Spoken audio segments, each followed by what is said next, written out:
మరి ఈ సమయం ఇచ్చినటువంటి పాస్టర్ గారికి మరియు చేరి వచ్చిన అందరికి కూడా యేసుక్రీస్తు నామంలో శుభములు. నా పేరు ఇందిరా అహాదస. నేను మీ అందరికి తెలుసు. నా జీవితంలో మరి 1994లో నేను 10th క్లాస్ ఇంగ్లీష్ సబ్జెక్ట్లో ఫెయిల్ అయినా.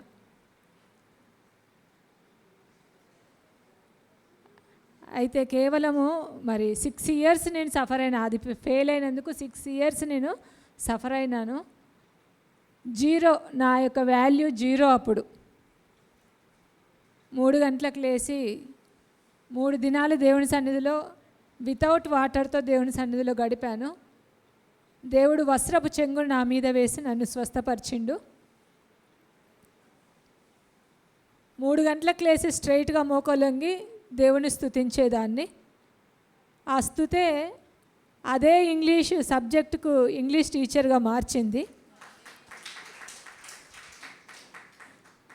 అయితే మ్యారేజ్ అయిన తర్వాత 3 o'clock లేచి ప్రార్థన చేసే పర్మిషన్ని కోల్పోయాను. కానీ నా హృదయం అంతా కూడా 3 గంటల మీద నా ప్రాణం ఉంటుంది. 2:50కి పెట్టుకుంటాను.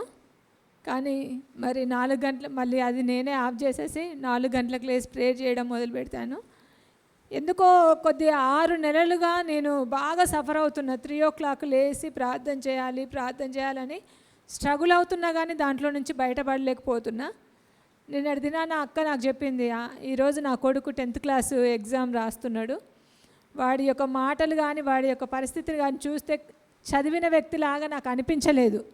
చాలా డిప్రెషన్తో నేను నిజంగా అక్కడే ఉండి అక్కడే ప్రార్థన చేసుకుంటుందాం అనుకున్నా. కానీ ఎందుకో మళ్ళీ అక్క చెప్పింది కదా పెద్దదాని మాట తీసేయొద్దని ఇక్కడికి మరి దేవుడు నడిపించాడు. రియల్గా ఇది దేవుడు ప్రణాళిక. మళ్ళీ నా యొక్క 3 o'clock రెనోవేట్ చేయడానికే దేవుడు నన్ను ఇక్కడికి నడిపించిండని నేను రియల్గా నా కోసమే వచ్చిందని అనుకుంటున్నా. సిస్టర్ గారి సాక్ష్యం నేను యూట్యూబ్లో విన్నాను. ఇప్పుడు రియల్గా చూసే భాగ్యం ఇచ్చినందుకు దేవునికి స్తోత్రం. నేను కూడా ఈయూలో ఒక దానిలాగా కూడా ఉన్నాను సిస్టర్, బైబిల్ స్టడీస్ తీసుకోవడం. అట్లా దేవుడు మరి నిజంగా ఇలాంటి కార్యాలు కూడా చేస్తాడని మరి ఆ పనిని నేను ఇంకా శ్రద్ధగా చేయాలని అనుకుంటున్నాను మీ సాక్ష్యం విన్న తర్వాత.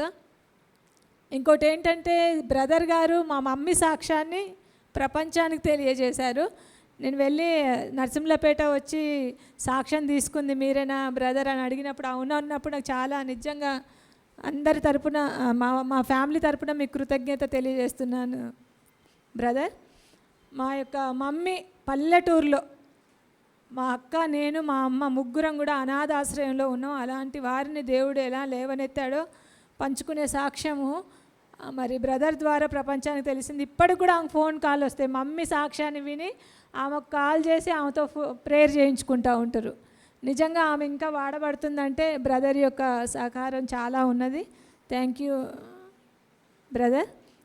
రియల్గా ఇంకా ఇప్పటి నుంచి నేను ఏమనుకుంటున్నా అంటే బ్రదర్ దాంట్లో నేను కంపల్సరీ చాలాసార్లు 2-3 సార్లు విన్నాను కానీ నేను మరి జాయిన్ కాలేకపోయాను. దాన్ని బట్టి నేను నిజంగా పశ్చాత్తాపడుతున్నా. ఒకవేళ అట్లనే జాయిన్ అవుతూ ఉంటే నేను చాలా బ్లెస్డ్ అయ్యేదాన్ని కావచ్చు. నా మొదటి స్థితిలో 0కి వెళ్ళినట్టు అట్లు ఇప్పుడు కూడా నేను కొంచెం మళ్ళీ అలా దిగజారిపోతున్న పరిస్థితి నాకు వచ్చింది హెల్త్ పరంగా అలాంటివి.